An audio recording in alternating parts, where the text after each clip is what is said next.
من علينا ربنا إذ بعث محمدا أيده أيدنا بأحمدا أرسله مبشرا أرسله ممجدا صلوا عليه دائما صلوا عليه سرمدا أما بعد فأعوذ بالله من الشيطان الرجيم بسم الله الرحمن الرحيم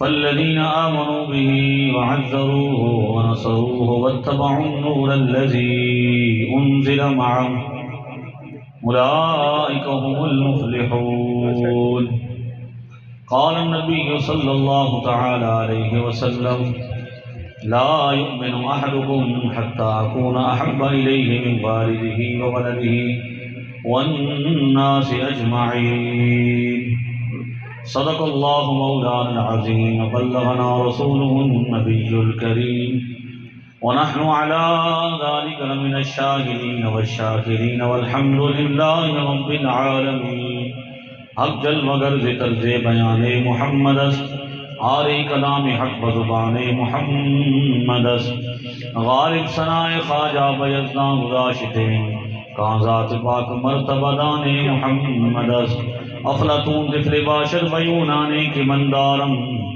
مسیحا رشمی غارت زدرمانے کی مندارم خدا دارم دلی بریاد عشق مصطفیٰ دارم ندارد ہیچ کافر ساد و سامانے کے مندارم مغز قرآن روح ایمان جاندین حسب حب رحمت للعالمین عرش حق ہے مسند رفعت رسول اللہ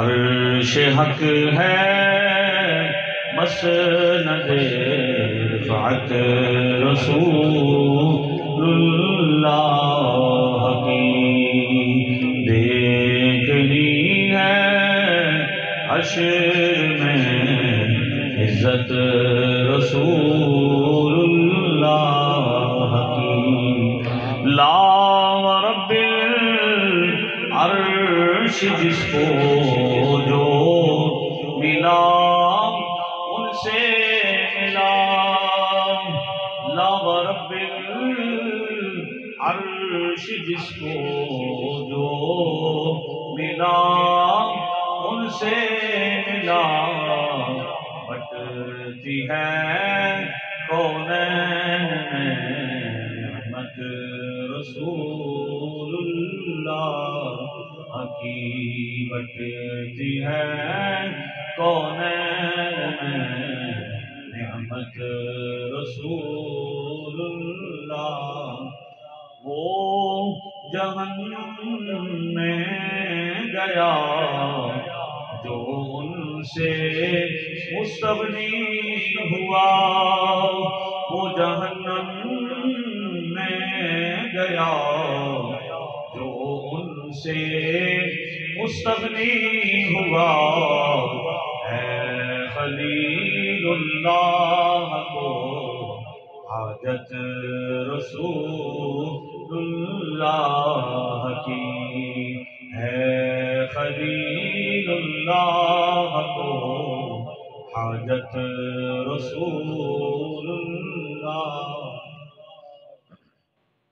اللہ رب العزت جل جلالہ وعم نوالہ وآظم شانہ واتم برہانہ ولا الہ غیرہ کی حمد و ثنا آقائد عالم نور مجسم شاہ بنی آدم امام المرسلین فخر المرسلین قائد المرسلین امام کائنات مفخر کائنات وجہ تقریبی کائنات مختار ششتہار سرور سرورہ رحمت دو جہاں حامی بے کساں مولائے کل دانائے سبل احمد مجتبی حضرت محمد مصطفیٰ صلی اللہ تعالی علیہ وآلہ وسلم کی بارگاہ بے کس پناہ میں عقیدت محبت کے نذرانے پیش کرنے کے بعد سامعین محتشم ہم آج مرحوم و مغفور ایوب خان صاحب کے ایصال ثواب کے لیے یہاں جمع ہیں۔ جملہ ان کے لواحقین بڑے خوش بخت ہیں اور مرحوم مغفور خود خوش بخت ہیں کہ ربیع الاول شریف کے اس مبارک مقدس مہینے میں ان کی ایصال ثواب کے لیے یہاں جمع ہیں۔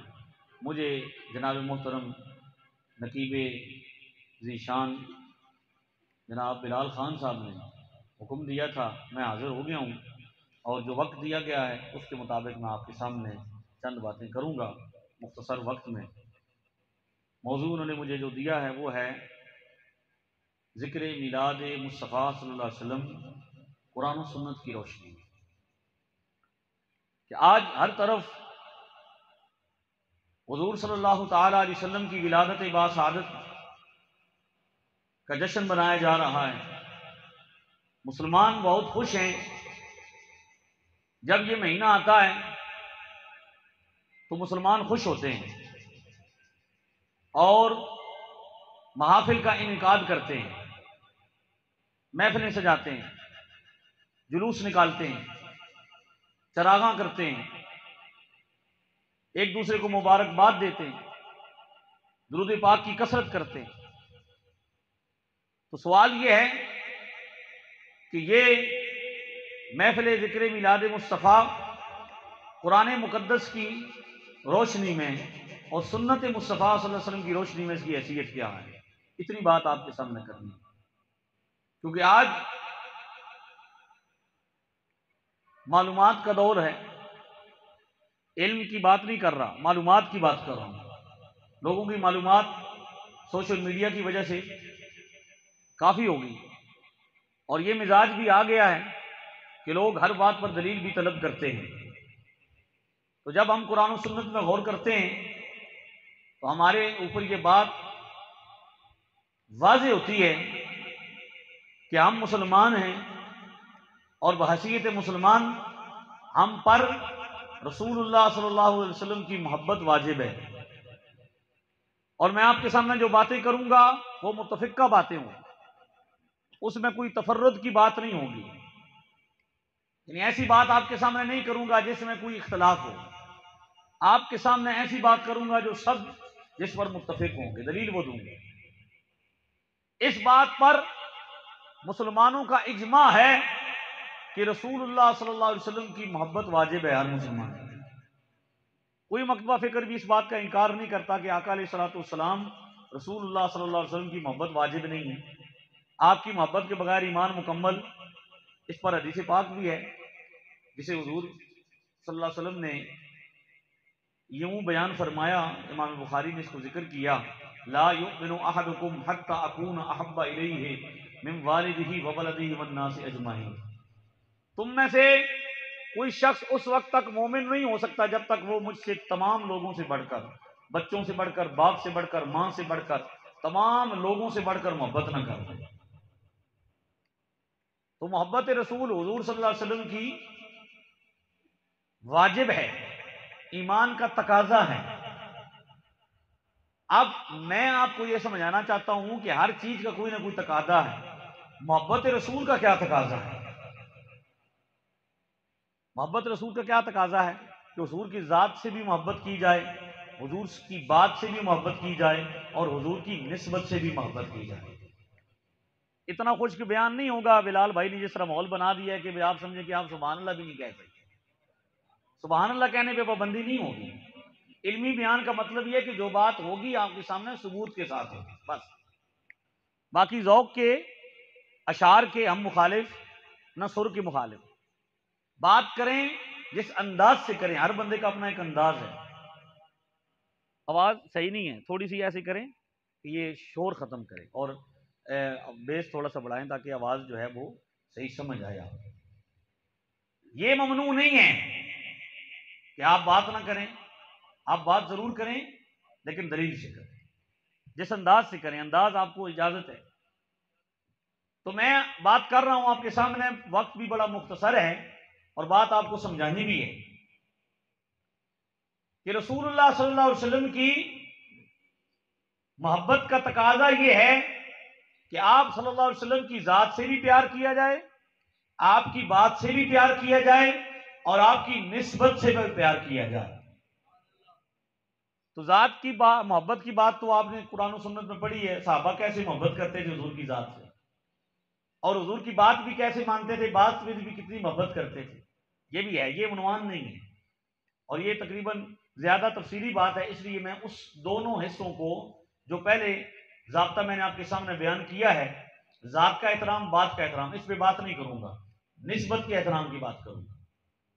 حضور کی محبت کا تقاضا یہ ہے کہ آپ صلی اللہ علیہ وسلم کے ساتھ نسبت رکھنے والی ہر چیز کی قدر کی جائے، وہ آپ کی اصحاب ہوں، وہ آپ کی مبارک اہل بیت ہو، وہ آپ کا شہر ہو، وہ آپ کی اولاد ہو، وہ آپ کی ازواج ہوں، وہ آپ کا ساتھ تعلق رکھنے والی نسبت ہو، کوئی چیز بھی ہو، حتیٰ کہ خواجہ غلام فرید نے کہا تیرے دیس دے کتیاں نال ادب، تیرے دیس دے کتیاں نال ادب، حضور کے در اقدس اور آپ کے شہر مبارک سے گلی سے گزرنے والے سگ بھی قابل احترام۔ اب سوال یہ ہے کہ حضور کی نسبت کا احترام کرنا ہے تو حضور کی نسبت کے احترام کی بات سمجھ کیسے آئے؟ تو اس کے لیے قرآن مقدس کی طرف آپ کو دعوت دوں گا۔ سورہ بلد آپ بچہ جانتا ہے، قرآن مقدس میں موجود ہے، آخری پارے میں اللہ فرماتا ہے لا اقسم بہذا البلد وانت حل بہذا البلد، اللہ فرماتا ہے مجھے اس شہر مکہ کی قسم، اس لیے کہ محبوب آپ اس شہر میں تشریف فرما ہیں۔ شہر مکہ کی بڑی عظمت ہے، آپ میں سے ہر شخص اس بات کی تمنا رکھتا ہے کہ کاش کوئی وقت آئے اور میں مبارک شہر مکہ کی زیارت کروں۔ کیوں؟ کہ شہر مکہ بڑا عظیم ہے، اس کی بڑی عظمتیں ہیں، سب سے بڑی عظمت یہ ہے کہ وہاں وہ مقدس مقام ہے جس مقام کو ہر مسلمان اپنا قبلہ مانتا ہے، وہاں کعبۃ اللہ ہے جس کی طرف آپ مسلمان جہاں بھی ہوں، گھر میں نماز پڑھیں، مسجد میں پڑھیں، سفر میں پڑھیں، حضر میں پڑھیں، آپ رخ کس طرف کرتے ہیں؟ قبلہ کی طرف۔ اللہ نے حکم دیا ہے وَحَيْثُ مَا كُنْتُمْ فَوَلُّوا وُجُوهَكُمْ شَطْرَهُ، جس طرف بھی آپ ہوں دنیا میں، جس جگہ پہ ہوں، رخ کی طرف کرنا ہے نماز کے لیے کعبۃ اللہ۔ اور کعبۃ اللہ وہ عظیم مقام ہے کہ جس کو رب تعالیٰ نے فرمایا کہ اس زمین پر بننے والا سب سے پہلا گھر کعبۃ اللہ ہے۔ اللہ کیا فرماتا ہے؟ ان اول بیت وضع للناس للذی ببکۃ مبارکا وہدی للعالمین فیہ آیات بینات مقام ابراہیم ومن دخلہ کان آمنا وللہ علی الناس حج البیت من استطاع الیہ سبیلا ومن کفر فإن اللہ غنی عن العالمین۔ سب سے پہلا بننے والا گھر زمین پر کون ہے؟ کعبۃ اللہ ہے۔ سب سے پہلا گھر جو زمین پر بنا وہ کیا ہے؟ کعبۃ اللہ، ہر مسلمان کا قبلہ ہے۔ پھر کیا فرمایا؟ فیہ آیات بینات، اس کے اندر روشن نشانیاں ہیں، اور روشن نشانیوں میں سب سے اہم ہے مقام ابراہیم۔ ابراہیم علیہ السلام جس پتھر پر کھڑے ہو کر کعبۃ اللہ تعمیر کرتے رہے، وہ پتھر جو کعبۃ اللہ کے درمیان اب بھی اس کے پہلو میں ہے، اور طواف کے بعد، طواف ختم کرنے کے بعد ہر مسلمان وہاں پر کھڑے ہو کر نماز پڑھتا ہے، کیونکہ اللہ نے فرمایا وَاتَّخِذُوا مِن مَّقَامِ إِبْرَاهِيمَ مُصَلَّى، ابراہیم علیہ السلام کے کھڑے ہونے کی جگہ کو کیا بناؤ؟ مصلی بناؤ۔ آگے چلیں، شہر مکہ کی ایک اور عظمت سنیں۔ شہر مکہ وہ ہے جہاں پہ زمزم شریف ہے، جسے ایک نبی حضرت اسماعیل علیہ السلام کے قدموں کی نسبت حاصل ہے۔ آپ کی مبارک ایڑیاں آپ نے رگڑی تھی بچپنے میں، وہاں سے ایک چشمہ نکلا تھا جس چشمے کو کیا کہتے ہیں؟ زم زم کہتے ہیں، سریانی زبان کا لفظ ہے۔ حضرت سیدہ حاجرہ نے جب پانی ابل پڑا، چشمہ نکل پڑا تو وہ پانی بہہ اٹھا، تو آپ نے اس کو کہا تھا زم زم، ٹھہر جا، تو آپ نے فرمایا آج تک ساری دنیا اسے کیا کہتی ہے؟ زمزم شریف ہے. جسے آپ پیتے ہیں محبت سے، عقیدت سے، اور علماء کہتے ہیں کہ ادب کے ساتھ اس کو پینا چاہیے، تکریم کے ساتھ اس کو پینا چاہیے، اس کا بڑا ادب ہے. تو زمزم شریف ہے. ایک اور عظمت سنیں، آپ وہاں گئے ہوں گے، وہاں صفا مروہ شریف ہے. صفا مروہ جسے اللہ نے اپنی نشانی قرار دیا، جیسے سیدہ ہاجرہ کی نسبت حاصل ہے. ان الصفا والمروہ ان الصفا والمروہ من شعائر اللہ. کہیں نا سبحان اللہ، آیت پڑھنے پر کہیں سبحان اللہ. صفا مروہ اللہ کی نشانیوں میں سے ہے. تو دو تین باتیں میں نے آپ کے سامنے کی، باتیں بڑی ہیں. شہر مکہ میں کعبۃ اللہ ہے، شہر مکہ میں زمزم شریف ہے، شہر مکہ میں صفا مروہ ہے، شہر مکہ میں مقام ابراہیم ہے. یہ بڑی عظمت، بڑی فضیلت کی بات ہے. لیکن ان سب عظمتوں کی وجہ سے اللہ نے شہر مکہ کی قسم ارشاد نہیں فرمائی. اللہ نے یہ فرمایا اس لیے اس شہر کی قسم کھاتا ہوں کہ اس میں زمزم ہے، اس لیے قسم ارشاد فرماتا ہوں کہ کعبۃ اللہ ہے، اس لیے قسم ارشاد فرماتا ہوں مقام ابراہیم ہے، اس لیے قسم ارشاد فرماتا ہوں کہ صفا مروہ ہے. نہیں، وَأَنْتَ حِلٌّ بِهَذَا الْبَلَدِ، میرے محبوب آپ کی وجہ سے قسم ارشاد فرماتا ہوں. شہر مکہ کی قسم اس لیے ارشاد فرمائی کہ حضور کی وہاں پہ ولادت ہوئی. شہر مکہ میں حضور پیدا ہوئے اور 53 سال پھر حضور وہاں تشریف فرما بھی رہے. تو شہر مکہ کی قسم رب نے کعبۃ اللہ کی وجہ سے نہیں، زمزم کی وجہ سے نہیں، آب زمزم کی وجہ سے نہیں، جناب مقام ابراہیم کی وجہ سے نہیں، صفا مروہ کی وجہ سے نہیں، اگرچہ عظمتیں بڑی ہیں. کھائی کس لیے؟ کہ محبوب پیدا ہوئے اور وہاں تشریف فرما رہے. 53 ایئرز، 53 سال وہاں پہ تشریف فرما رہے. اب اگلی بات، تشریف فرما تو حضور کئی مقامات پر رہے. آپ صرف مکہ میں تو نہیں چلے پھرے، آپ مدینہ میں بھی چلے پھرے، آپ جنگ پہ بھی گئے، آپ سفر میں بھی شام بھی تشریف لے گئے، آپ کئی مقامات پر تشریف فرما رہے. صرف حضور کی رہائش کی وجہ سے قسم نہیں کھائی، بلکہ پہلے بندہ پیدا ہوتا ہے پھر چلتا پھرتا ہے. پتا چلا اللہ نے شہر مکہ کی قسم حضور کی ولادت باسعادت کی وجہ سے ارشاد فرمائی. اب میں آتا ہوں اپنے موضوع کی طرف. میں آپ کو یہ بتانا چاہتا ہوں جب حضور کی نسبت کی وجہ سے شہر عظیم ہو سکتا ہے، اتنا عظیم کہ اللہ قسم فرمائے، مٹی عظیم ہو سکتی ہے، گلیاں عظیم ہو سکتی ہیں، تو حضور کی نسبت کی وجہ سے وہ مہینہ جس مہینے میں سرکار تشریف لائیں وہ بھی عظیم ہے، وہ بھی عظمت ہے. نعرہ تکبیر، نعرہ رسالت، آمد مصطفیٰ. آقا علیہ السلام کی نسبت کی وجہ سے شہر مکہ کی عظمت ہے، آقا علیہ السلام کی نسبت کی وجہ سے مدینہ شریف کی عظمت ہے، آقا علیہ السلام کی نسبت کی وجہ سے صحابہ کرام کی عظمت ہے، آقا علیہ السلام کی نسبت کی وجہ سے اہل بیت کی عظمت ہے، آقا علیہ السلام کی نسبت کی وجہ سے گنبد خضرا کی عظمت ہے. تو جب حضور کی نسبت کی وجہ سے یہ ساری چیزیں عظمت والی ہو سکتی ہیں تو ربیع الاول شریف کے مہینہ حضور کی نسبت کی وجہ سے عظمت والا ہے. سموار کا دن حضور کی ولادت کی وجہ سے عظمت والا ہے. 12 ربیع الاول شریف کا دن حضور کی ولادت کی وجہ سے عظمت والا ہے. اس لیے مسلمان 12 ربیع الاول شریف کو مناتے ہیں، اس کی تعظیم کرتے ہیں، اس کی تکریم کرتے ہیں. اس دن اچھا لباس پہنتے ہیں، اس دن خوشبو لگاتے ہیں، اس دن جلوس کرتے ہیں، اس دن محفل کرتے ہیں، اس دن درود کی کثرت کرتے ہیں، اس دن غریبوں کو کھانا کھلاتے ہیں، صدقات دیتے ہیں، خیرات دیتے ہیں. اس لیے کہ اس دن کی نسبت سب سے بڑی ہے. اس دن دنیا میں وہ آیا جس کے آنے کی وجہ سے دنیا پر نور ہو گئی.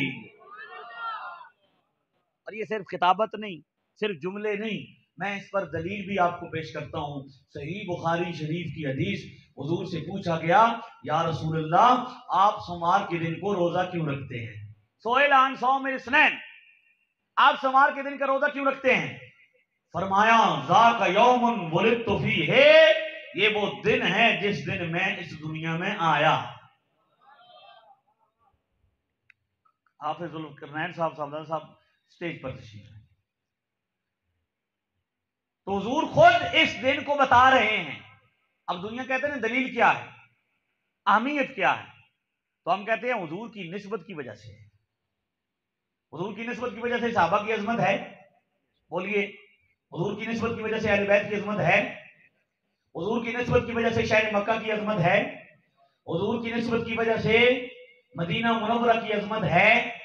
اتنی عظمت ہے کہ امام مالک گلیوں کے درمیان نہیں چل رہے، پوچھا جاتا ہے حضرت کیوں نہیں چل رہے؟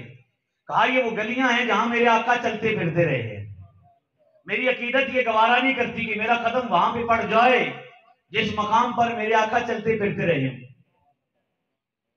امام شافعی کہتے ہیں میں موطا پڑھنے کے لیے گیا حدیث کی کتاب امام مالک کے پاس، میں نے پڑھی، جب میں پڑھ چکا امام مالک نے مجھے سواریاں دی، ان سواریوں میں گھوڑے بھی تھے، خچر بھی تھے، گدھے بھی تھے، بہت ساری سواری، اونٹ بھی تھے۔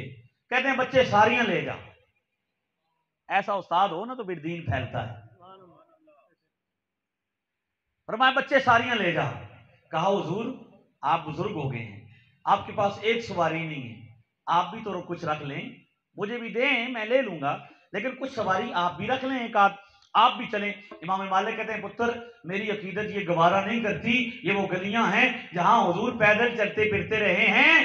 مالک کہ یہ عقیدت گوارا نہیں کرتی کہ اس مقام پر سواری پر سوار ہو، اس مقام پر میرے آقا چلتے پھرتے رہے ہیں۔ تو جب مدینہ کی عظمت کی وجہ سے امام مالک اتنی عزت کرتے ہیں، وہاں پہ سواری پہ سوار نہ ہو، وہاں گلیوں کے درمیان نہ چلیں، تو پھر ربیع الاول شریف کی کتنی عزت کرتے ہوں گے جس مہینے میں آقا اس دنیا کے اندر جلوہ گر ہوئے ہیں۔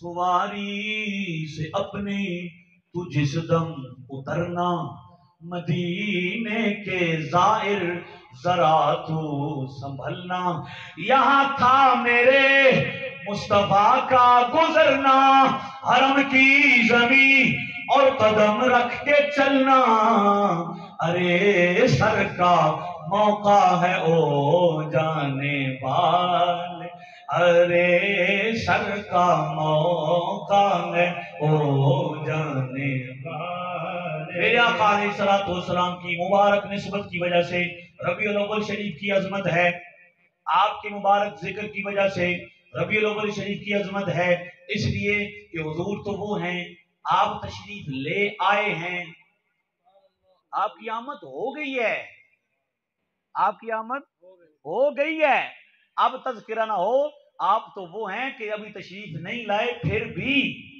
آپ کے تذکرے ہیں۔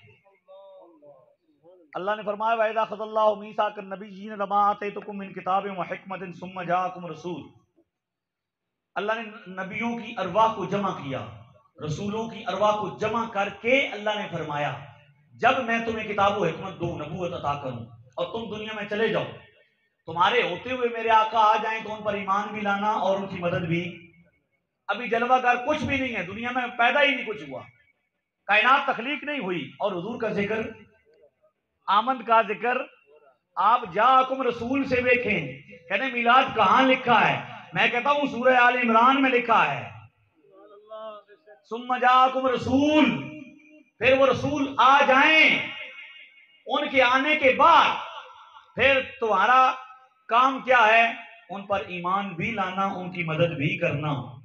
اور امام ابن جریر الطبری نے جامع البیان میں حضرت مولا علی سے اور حضرت ابن عباس رضی اللہ عنہما سے روایت کیا، کہتے ہیں ان اللہ تعالی لم یبعث نبیا آدم فمن بعدہ الا اخذ علیہ العہد فی محمد لئن بعث وهو حی لیؤمنن به ولینصرنہ وَيَأْخُذُ الْعَهْدَ بِذَلِكَ عَلَىٰ قَوْمِهِ، اللہ نے آدم علیہ السلام سے لے کر عیسیٰ علیہ السلام تک ہر نبی سے یہ عہد لیا کہ جب تمہارے ہوتے ہوئے اگر تم زندہ ہو اور وہ تشریف لے آئیں تو خود ایمان لانا، ان کی مدد بھی کرنا، اور اپنی امت کو بھی اس بات کا حکم دینا کہ ایمان لائیں ان پر۔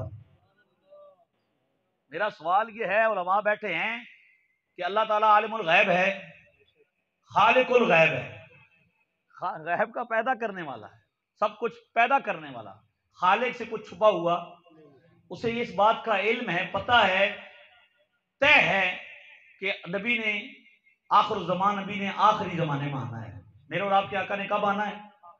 آخر میں آنا ہے۔ پھر اس بات کا کیا مطلب ہے کہ ان سے یہ کہا جا رہا ہے کہ اگر آ جائے، آپ سبحان اللہ کہیں، شاید اشارے ثواب کی مجلس ہے، اس میں سبحان اللہ کہنے کا رواج نہ ہو، کہیں سبحان اللہ۔ آپ نے غور نہیں فرمایا، میں بات اپنے وقت پر ہی ختم کروں گا، صرف اتنا سمجھانا چاہتا ہوں، اللہ کو اس بات کا علم ہے، اللہ جانتا ہے کہ آخر میں آئیں گے، لیکن پہلے ہر نبی کو یہ عہد دیا جا رہا ہے، امت کو بھی کہا جا رہا ہے، ہر امت کو، کہ جب آ جائیں، اگر آ جائیں، بالفرض آ جائیں۔ مطلب کیا ہے؟